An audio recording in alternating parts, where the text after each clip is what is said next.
অনেকেই বলো এটা করার ইচ্ছে আছে কিন্তু করতে পারছি না, কিংবা এটাও বলো ওটা করতে চেষ্টা করেছিলাম, পারিনি করতে। কোনো চাকরির ক্ষেত্রে হতে পারে, পড়াশোনার ক্ষেত্রে হতে পারে, জীবনে কোনো টার্গেট অ্যাচিভ করার ক্ষেত্রে হতে পারে, এমনকি সামান্য ওজন কমানোর ক্ষেত্রেও হতে পারে। ভেবে দেখো তো, কত দিন ধরে তুমি ভেবে চলেছো কোনো একটা স্বপ্ন আছে তোমার, সেটা পূরণ করবে, কিংবা সেই স্বপ্নের পথে এগিয়েছো, কোনো একটা নতুন বিজনেস শুরু করেছো কিন্তু সেটাই সাকসেস পাওনি, কোনো একটা চাকরি জয়েন করেছো, চাকরিটা করতে পারোনি, কিংবা ওজন কমানোর জন্য ডায়েট করা শুরু করেছো, কোনো রেজাল্ট পাওনি। এই সব কটাতেই তুমি ফেল করেছো এবং নিজেকে বিশ্বাস করিয়েছো তোমার পক্ষে এটা সম্ভব না।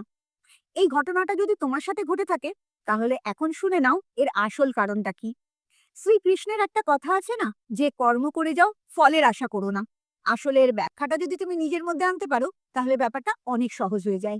সেটা হচ্ছে, তোমার টোটাল ফোকাসটা থাকবে তুমি কি করছো সেটার উপরে। তুমি ঠিক করছো নাকি অনেক কিছুই ঠিক করছো না।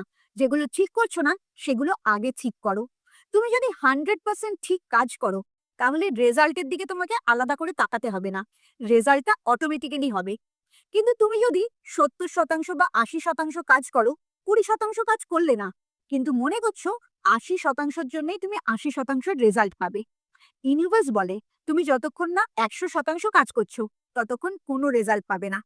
তাই রেজাল্টের দিকে না তাকিয়ে তুমি নিজের কাজের দিকে যদি ফোকাস করো, কাজটাকে আরো ভালো করে করার চেষ্টা করো, তাহলে জেনে রাখো, নিশ্চয়ই তুমি সেই রেজাল্টটা পাবে। সেটা দুদিন আগে হতে পারে বা পরে হতে পারে। কাজ যদি করে থাকো, রেজাল্ট তোমার কাছে আসবেই আসবে। তাই এখন থেকে সেই শ্রীকৃষ্ণের কথাটা মনে রেখে কাজের দিকে লক্ষ্য করো। তুমি কি করছো, কত দিন ধরে করছো, কত ভালো করে করছো, সেটাতে ফোকাস করো।